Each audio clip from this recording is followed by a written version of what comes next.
Hello everyone, welcome back to Talimpu Bigg Boss OTT Bigg Boss కంటెస్టెంట్లు అయితే ఒక్కొక్కరిని అంటే అఫీషియల్ గా అయితే మనకి న్యూసెస్ ఎక్కడ రాలేదు, కానీ ఎవరైతే ఒక 90% కన్ఫర్మేషన్ కంటెస్టెంట్లు ఉన్నారో వాళ్ళ నుంచి ఒక్కొక్కటి మనకి సోర్సెస్ నుంచి బయటకు వస్తున్నాయి. మీరు కూడా సోషల్ మీడియాలో చూసుకున్న లెక్క అయితే కొంతమంది నేమ్స్ అయితే జరుగుతున్నాయి. వాళ్ళలో కొంతమంది నేమ్స్ మనం మాట్లాడుకుందాం. అంటే ప్రీవియస్లీ కూడా వాళ్ళ గురించి మాట్లాడుకుందాం. మళ్ళీ ఎందుకు అంటే ఎందుకురా బాబు రిపీటెడ్ ఆడియన్స్ మా మీద కుదురుతున్నారు అనేది మా బాధ, అంతే, అంతకు మించి ఏం లేదు.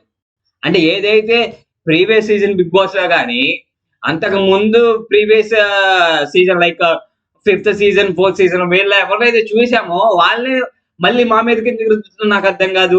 గీతు రోయన్ కూడా ఆల్రెడీ మేము బిగ్ బాస్ బస్ లో చూస్తున్నాం కదా, చూపిస్తున్నాం కదా, మాకు మళ్ళీ ఎందుకు వాళ్ళని తీసుకొచ్చి ఇందులో ఇది చేసి మా మీద రిపెన్సా నాకు అర్థం కాదు. ఆడియన్స్ మీద రిపెన్సా?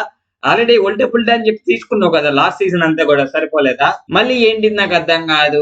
నువ్వు తెచ్చేదేదో కొత్తలు తీసుకురా భయ్యా, కొత్తలు తీసుకొచ్చావు అనుకో వాళ్ళకి కూడా ఒక ఆపర్చునిటీ ఉంటది, మాకు కూడా ఒక ఫ్రెష్ ఫేసెస్ చూసిన ఇది ఉంటది. అంతేగాని అదే ఇదిగా నీకు పేమెంట్లు కలిసి వస్తున్నాయనా లేకపోతే వాళ్ళతో ఆల్రెడీ మంచి బాండింగ్ ఉందా నాకు అర్థం కావట్లేదు.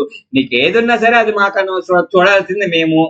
ఎంత చూపించేది నువ్వైనా సరే దాన్ని చూసి ఇది చేయాల్సింది మేము కాబట్టి మమ్మల్ని కన్సల్ట్ చేసుకో, ఆడియన్స్ కన్సల్ట్ చేసుకొని ఈసారి నుంచి అదినే చేయండి. పోనీ కంటెస్టెంట్లను పెట్టి ఆడియన్స్ పోల్ని పెట్టండి, ఎవరిని తీసుకోవాలి ఎవరిని తీసుకోకూడదు అని.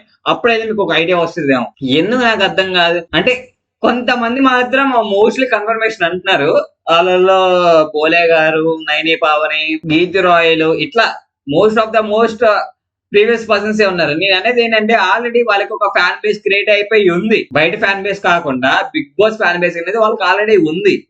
అండ్ దట్ వాళ్ళు ఒకసారి లోపలికి వచ్చి ఉన్నారు కాబట్టి వాళ్ళకి గేమ్ టాటిక్స్ కానీ ఎక్కడ ఎలాగా ఇది అవ్వాలి అనేది ప్రతిదీ తెలుసు. నువ్వు ఎన్నిసార్లు ఉల్టా పుల్టా అని మార్చి ఇంకోటి ఏదో చేసినా సరే ఆల్రెడీ వచ్చి వెళ్ళిన వాళ్ళకి ఎలా ఆడాలి ఏంటి అనేది ఇంకొంచెం ఎక్స్పీరియన్స్ అయితే వస్తుంది. అలాంటి వాళ్ళే నువ్వు మళ్ళీ తీసుకొచ్చి ఇక్కడ ఇది చేస్తే మిగతా వాళ్ళ పరిస్థితి ఏంటి? వీళ్ళు ఏదో ఇప్పుడు వైల్డ్ కార్డ్ ఫస్ట్ నుంచే వాళ్ళు వైల్డ్ కార్డ్ ఎంట్రీలో ఉన్నట్టు ఫీలింగ్ ఉంటుంది. దయచేసి ఏదైతే పాత కంటెస్టెంట్లు మళ్ళీ తీసుకురావడం అనేది ఉందో దాన్ని గనక ఆపితే చాలా సంతోషిస్తాం బిగ్ బాస్, చాలా చాలా సంతోషిస్తాం. అలాగే మన శివాజీ గారు ప్రీవియస్ TV5 లో ఒక ఇంటర్వ్యూ అయితే ఇచ్చారు. మీరు అది చూసినట్లయితే మనం బిగ్ బాస్ 7 గురించి నాకు తెలిసి ఒక 12 ఎపిసోడ్స్ చేసాం. మనం ఫస్ట్ నుంచి కూడా ఎక్కడ చేయలేదు. మిడిల్ ఆఫ్ ద సీజన్ నుంచి మనం బిగ్ బాస్ గురించి అయితే మాట్లాడడం స్టార్ట్ చేసాం తాలింపులో.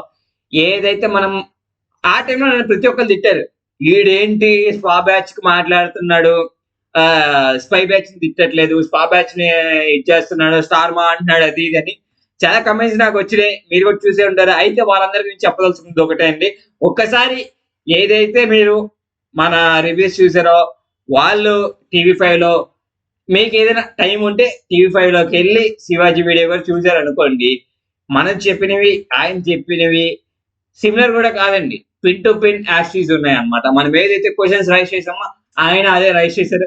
కాకపోతే మనం మనకున్న సోర్సెస్ బట్టి యూట్యూబ్ వరకే ఆగిపోయాం. ఆయన నాగార్జున గారికి కూడా చెప్తానన్నారు, చెప్తే మంచి విషయమే. నేను కూడా చూసినప్పుడు చాలా సంతోషించాను. అట్లాగే అట్లీస్ట్ ఈ కంటెస్టెంట్లు మరి పాత కంటెస్టెంట్లే కాకుండా కొత్త కంటెస్టెంట్లు కొత్త ఫేస్ లో వస్తే మేము కూడా కొత్తగా చూసి ఆనందిస్తామని కోరుకుంటున్నాం. That's it for today. Signing off, Agru Bhargav. Subscribe to Talimpu studio.